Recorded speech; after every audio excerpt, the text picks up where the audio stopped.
I don't know what it is, but recently I've been feeling an immense amount of pressure when it comes to filming for some reason. I just feel kind of overwhelmed. It's just been kind of a blocker in my mind, and I just need to, turn on the camera, start talking. I don't know, maybe it's because I've just been super busy lately and I've been falling kind of behind schedule when it comes to filming. So maybe it's just that, I'm not sure. But anyway, I think this video is going to kind of get me out of that weird frame of thinking, because all this video is really going to be is a really casual bookish vlog. That's what I'm kind of calling it, because honestly this is just going to be a hodgepodge of things that are book related, which I am so excited because okay, hold on. First off, I am not a booktuber, so don't expect this video to be the most well articulated book summary recap video by any means. Like, this is just me shooting my shit and talking about something that I've been really enjoying lately. I also have like a really fun bookish goods haul. That's literally what it's called. Bookish Goods is the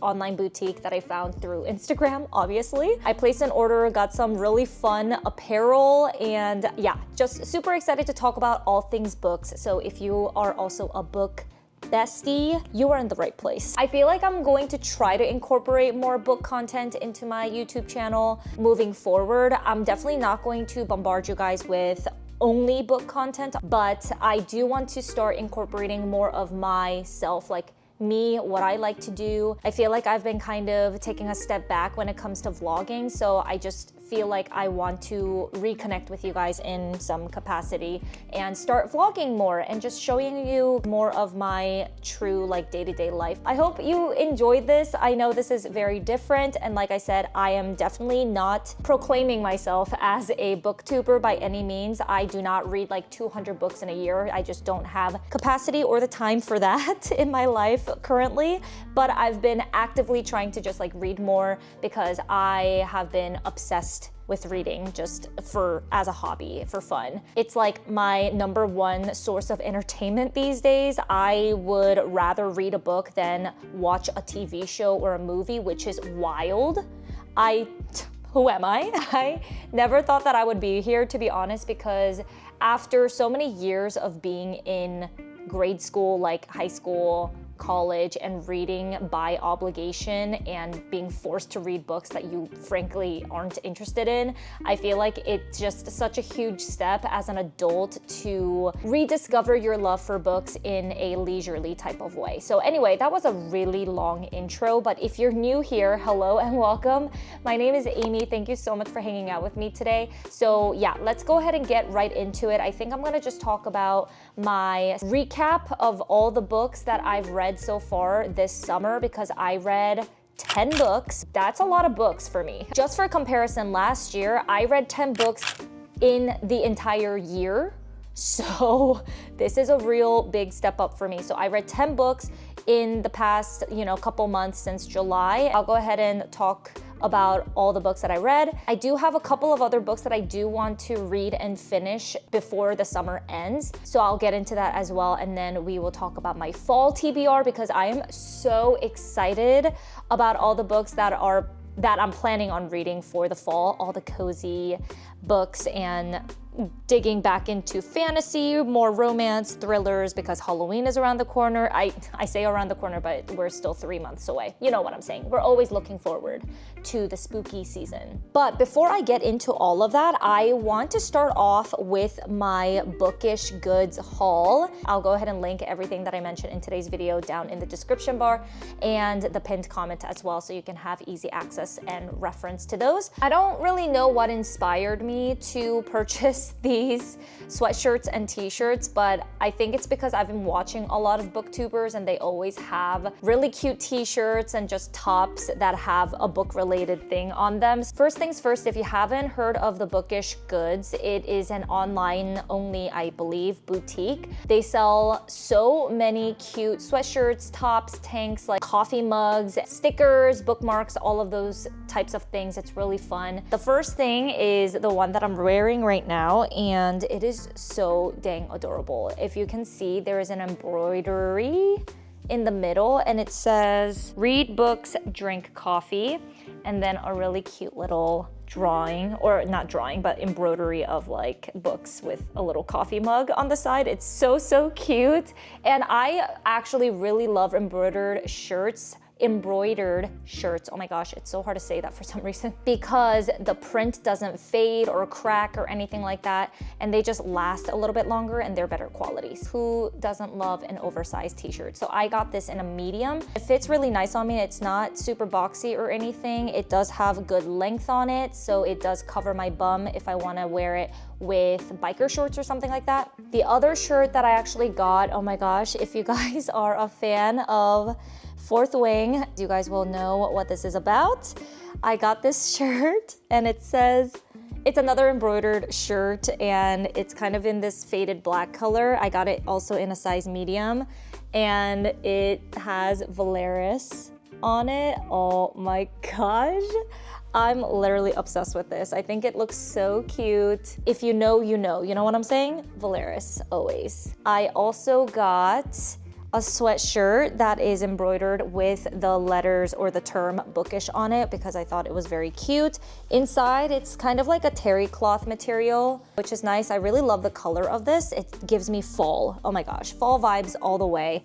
And I got this in a size small. So I did size up, but I feel like I probably should have sized to an extra small instead because this is pretty big on me, but I really like oversized sweatshirts anyway, so it's fine with me. It's not like obnoxiously big, but let me show you the embroidery close up. It just says bookish. It's very simple, but I love stuff like this, and I just like having some apparel now that really embodies my passion for reading. I have another sweatshirt, and this one, oh my gosh, I almost screamed when I saw this because first off, love the color. Second off, it is a print. I wish that it was embroidered, but that would be very expensive because it is a rather bigger print than the other ones that I showed you.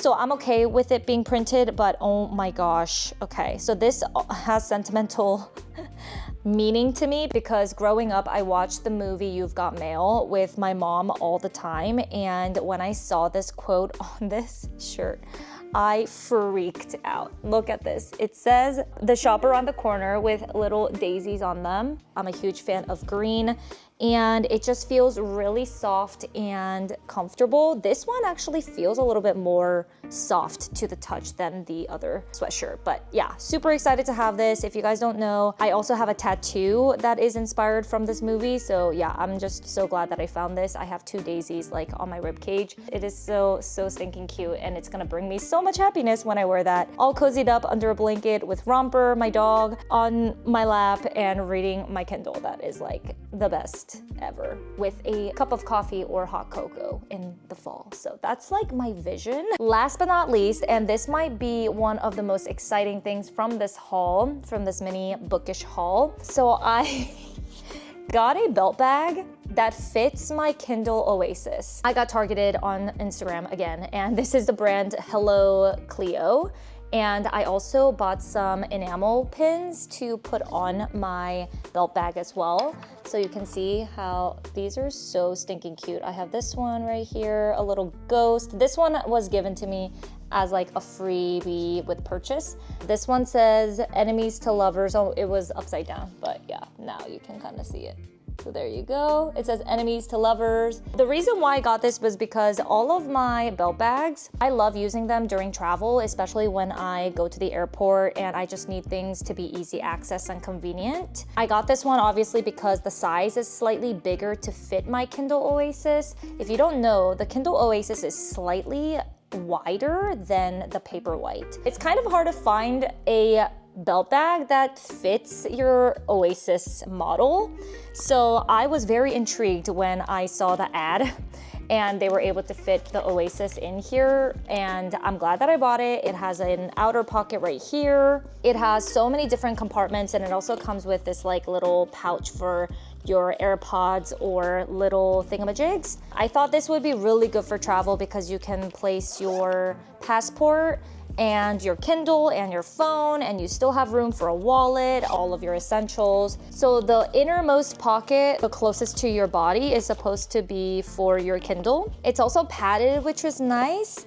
and I can confirm that it does fit my Oasis, but the thing is I have a pop socket on my Kindle, so I might have to like take it off for it to fit comfortably, but it does fit. Like I can kind of squish the pop socket and it, you know, it does fit it. It just kind of morphs the bag a little bit.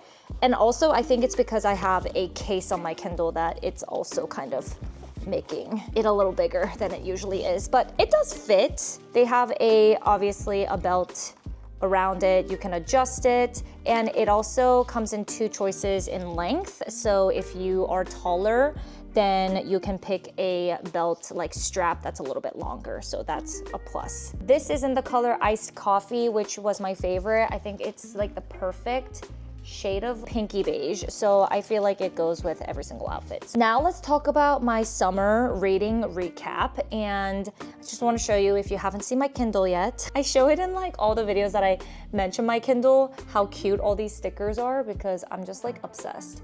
And I got all of these little stickers from Etsy. They have like the best ones. I got this pop socket from Amazon, and I'll go ahead and link everything in the description. Okay, I'm gonna have to refer to my phone, all the books that I read in the summer. So let's start there. The first book that I actually started in the spring but carried over into the summer, and I finished it in the summer, was Iron Flame from the Fourth Wing series, the Empyrean series. That's what it's called. Wow, I didn't even know that. So yeah, it's the sequel to Fourth Wing, and honestly, I was disappointed in the second book, Iron Flame, because the pacing was just a little too slow for me. Obviously, it picks up at the tail end of it, like I think in the last 20 to 30%, that's when things really start picking up, but it was really hard to get there. Like, I felt that the story was kind of repetitive and it wasn't really going anywhere until the very end. I liked it enough for me to pre-order the third book, and it's called The Onyx Storm. Yeah, it's just gonna download straight to my Kindle once it's out. I will be reading that obviously because I want to know what happens in the third book. The first book was so good. Oh my gosh, I ate that up like so fast. It was so fast paced. I loved the characters, the world building, all of that stuff, the dragons, it's amazing.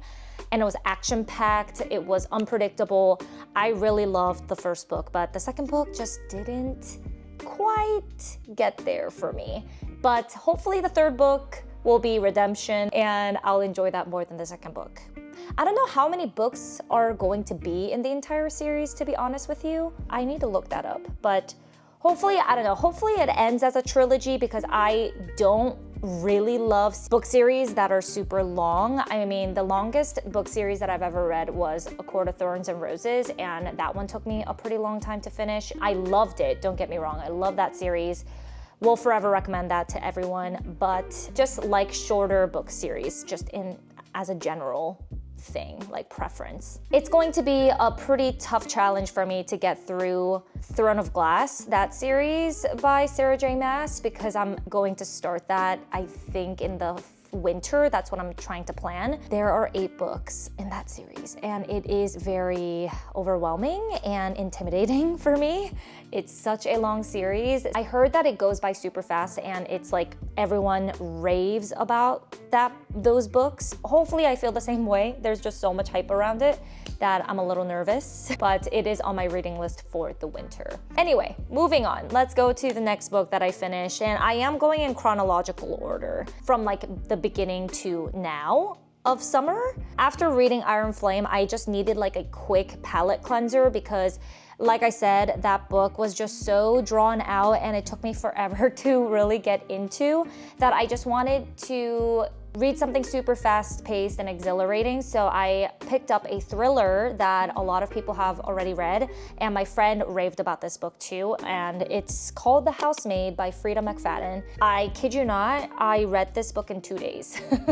And that's fast for me. I typically don't read books that fast. It was so good. The writing style of Frida McFadden, so good. I really like it because it seems very natural and conversational. I love how it's written in first person, and you're basically just reading what the character is thinking, all of their inner monologues, what they're saying, what their thoughts are. I love that. And then it does sometimes switch like perspectives, which I also love because I like seeing the flip side of things. The story itself I really liked. I know that, you know, the trope or the theme of a housemaid and thrillers are really, really common nowadays. And some people think that it's very much overdone, but this was my first book about this type of setting and themes. So I really enjoyed it. I obviously finished it super quick, and it's exactly what I needed after reading that second book in Fourth Wing. I should also tell you guys what I rated these books on Goodreads because I think that's fun. So Iron Flame, I gave it a 4-star. I feel like if I didn't love the first book so much, then the second book would have been a lower rating. But I gave it a 4-star because I do really still love the series as a whole. So it did drive up the stars for this rating. For The Housemaid, I gave it also a 4-star, but it was like a really high 4-star in terms of a thriller. Like, I give 5 stars to books that are really just remarkable, memorable, emotion-evoking, books that really have changed my perspective on things. And, you know, obviously thrillers don't quite do that for me. So a 4-star is really, really good for a thriller. I try to reserve my 5 stars for books that really have changed something in me, like emotionally, mentally, or just how I see things. 4 stars is really, really good for thrillers, so there's that. The third book that I read this summer is called 1,000 Boy Kisses by Tilly Cole. This was one of the first books where I really was like shocked at the fact that I was crying 30% into the book. I did go into this book pretty blind. I really didn't remember the premise or any of the details of the book until I was actually in the book and actively reading it. I felt kind of similarly about Tilly Cole's writing style as Frida McFadden's because it just feels really natural. It was just one of those books that evoked a lot of emotion for me. Definitely read trigger warnings because it deals with grief a lot. So if you're sensitive to that, I would skip this book because this book is literally all about that. But it really did make me think about certain things that surround grief and that theme. I gave this book 4 stars on Goodreads because I did think that the story was a little predictable, but at the same time, I really loved how the author described the setting and the characters. When I was reading this, I didn't realize that she came out recently with the sequel to this book, and I did pick it up and I did read it, but I'll get into that later in this video. Anyway, let's move on to the next book. So I read This Summer Will Be Different by Carly Fortune. And okay, I'm not gonna lie, this book is pretty forgettable. Overall, I will say the story was entertaining and fun, especially with the setting on an island, and it was just like the perfect book to read during like summer vacation. That said, I found myself getting kind of annoyed and irritated at the dramatics of her relationship with certain people. Like the main character, she has a best friend and she falls in love with her little brother. I was just getting kind of annoyed by the way that she was acting and certain decisions that she made, certain actions she did take, she didn't take. So because of those things, I did give it a 3-star on Goodreads, but I did enjoy the book and I would definitely recommend it to people who want to read a fun romance. And if you like the type of trope that's present here, I think you would enjoy it. But for me, I didn't like the fact that she was omitting information to certain people, and I don't know, it was just not my favorite, but at the same time, it wasn't like the worst book that I ever read, and Romper is joining us in the background. But yeah, that's that. So I gave it a 3.25. The next book I read is Beach Read by Emily Henry, and I feel like I'm the last person on earth to read this book. And to be honest, going into this book, I wasn't very hopeful that I would like it because the one and only book that I've ever read by Emily Henry is called The People We Meet on Vacation or something like that. And I did not like the book, to say the least. It put me in the most severe book slump, and I just did not enjoy it. I didn't like the pace. I just didn't like anything about that book, to be honest. I was very disappointed because at this point, I've heard so many raving reviews on Emily Henry in general as an author, and I just didn't feel the same way after reading that book. So I was very nervous going into this book, and I was scared that I wouldn't like this as well. But I won't write off an author, pun intended, unless I've read 3 of their books and I didn't like any of them. So that's kind of like my standard. I will give an author 3 chances, and then after that, if I didn't like any of them, I will stop reading their books. So I gave this one a go. Was my second Emily Henry book, and I will say, I was very impressed. I really, really liked this book. I thought it was so wholesome, and the characters had depth, emotional maturity, and I just really liked the growth of these characters as well, and independently, but also as a couple, like, you know, in a relationship. I was really rooting for them the entire way, and I really loved the romance that they had. Very sweet and caring. I thought she did a phenomenal job tying everything together at the end as well. So yeah, bravo, really loved it. I gave it a 5-star. Next book, I read Summer Romance by Annabelle Monaghan. And I gave this book a 4.25, which is a pretty high rating for a romance. It didn't change my life by any means, but I really thoroughly enjoyed it. I really liked her writing style. It was really easy to read. I thought it dealt with a lot of complex topics as well, which I really enjoyed. It was still lighthearted enough for it to be a summer romance book and for you to just like read it on vacation, but it did get very emotional, and I was pleasantly surprised by that depth of the story. Totally recommend if you need a summer read that will make you think and feel, but also something easy enough for you to kind of like blow through. This I highly recommend. I think I read this book in like 2 or 3 days. Next is another thriller, and I just realized that I really love going back and forth, like switching genres when I'm reading books like pretty quickly. I don't really love sticking to one genre consecutively for some reason. So now we're back on the mystery thriller game, and it is called And Then There Were None by Agatha Christie. And I just really wanted to read this book because I've heard so many wonderful things about Agatha Christie and how she's the queen of mystery. So I just really needed to know, you know? So I read her iconic book. I think this is one of her most well-known books that also became a TV show or movie. Interestingly enough, I started watching that. It's a show with like 2 really long episodes to see how they made this into a TV adaptation. It's just very interesting how they portrayed the characters and who they casted, because it was just very fascinating to watch. Anyway, I definitely like the book a lot better than the TV show, but I haven't finished it, so, you know, it might change. I understand how Agatha Christie is so famous and well known for her mysteries and thrillers because she has written so many amazing books. That said, I do think because I have read so many contemporary thrillers and mysteries already, her writing style was a little bit hard for me to get into, and also when she introduced the characters at the beginning, I was getting a little confused, not gonna lie. And even watching the show, I had to re-jog my memory who is who, because the character development really isn't there, if at all, because I mean, it is a mystery and people, you know, get killed off. So you don't really need to know a heck lot about everyone. But I did wish that there was a little bit more for us to grasp, for us to have the characters be more memorable. And it just like wasn't there for me, but I did appreciate her writing style for what it is. I think she is an incredible author, and especially for her time, I bet this story was just like, you know, blew people's mind. I can see it. But because I've read so many thrillers already that are more contemporary and modern, I felt that it lacked that shock factor and unpredictability and stuff like that, if that makes any sense. So I gave it a 4-star, I believe, because in Goodreads, you have to give whole stars.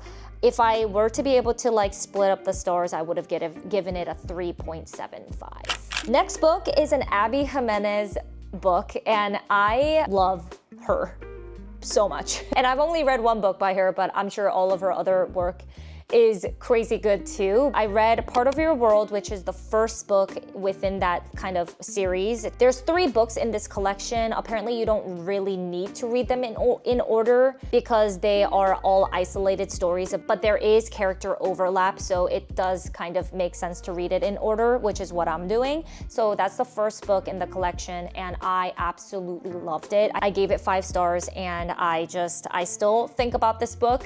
This is the ultimate book boyfriend. You know what I'm saying? Like, he just does everything right. I just really rooted for them, and it was just such a sweet romance. I cannot recommend it enough. Abby Jimenez's writing, I can just eat up so quickly because it's written so eloquently, but in a very fun, entertaining, fast-paced way. I loved the banter, the dialogue, the way that she writes conversations. Amazing. I also really enjoyed the side characters because they played a significant role in the story, which I feel is rare in a lot of books. But this one, she just executed it so well. And I think there's a reason why she makes the side characters more significant. It's because maybe that's the character that she's gonna write about. So it makes sense. And she just does such an incredible job with that. Next book that I read, I mentioned this earlier, but I read the second book of the 1,000 Boy Kisses book series. It's called 1,000 Broken Pieces. And I had such high hopes for this, guys, because I did really enjoy the first book.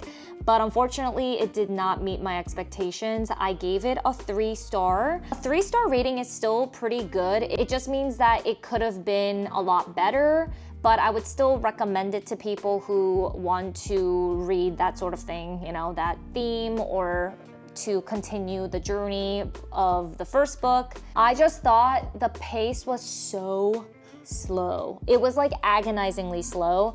I really had to skim most of the book because I felt that the story wasn't going anywhere, and it was just so repetitive. I feel bad because this has a lot of great ratings and people love this book, but I feel like this is just my personal unpopular opinion. I think you could stop at the first book.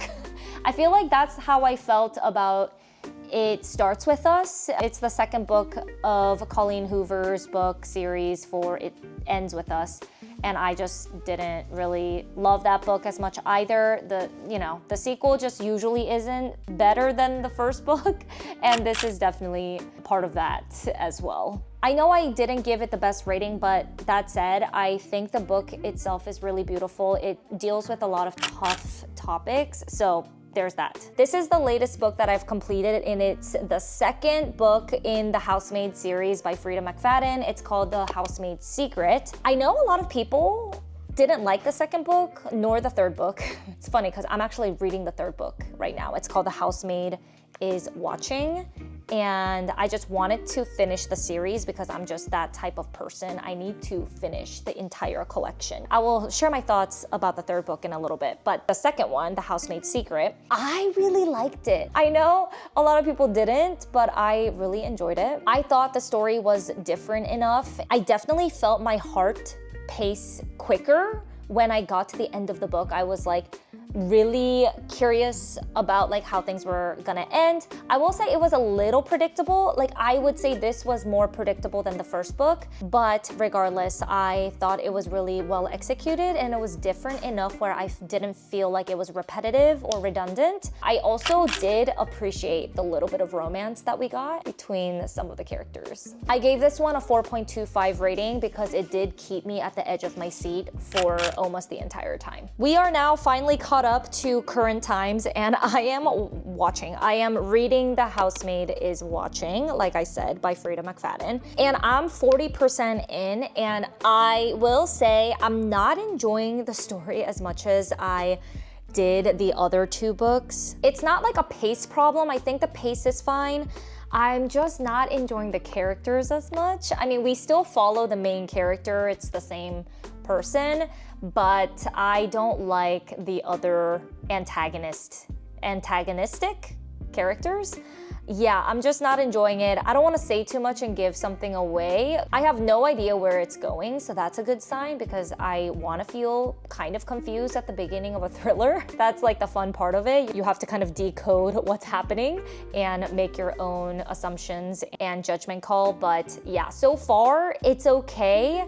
I feel like, I don't know, based on my initial evaluation, I feel like it's going to be like a 3.5 type of book in terms of rating, but we'll see. I have been filming for the past hour, so guys, I think I'm gonna have to end this video here so that it's not a million years long. I know I didn't get to my fall TBR, so I will make a separate video for that, hopefully like right before fall starts or something, in another vlog type of video. Before we part ways, please let me know in the comments if there is a book that you would highly recommend to read in the fall time, because I would love to check it out and add it to my TBR or wish list to read in the future. That would be super helpful, and I love sharing book recs. I really hope you enjoyed this type of content on my channel. I know it's new, so I will be cognizant of how often I do these, but I'm hoping that I can do these kind of on a regular basis, but not like too often, because like I said, I don't read enough books to have a book related video like every week or anything. Anyway, I'll end it there. Please like if you haven't already, subscribe if you want to stick around, and I will talk to you in the comments. Bye.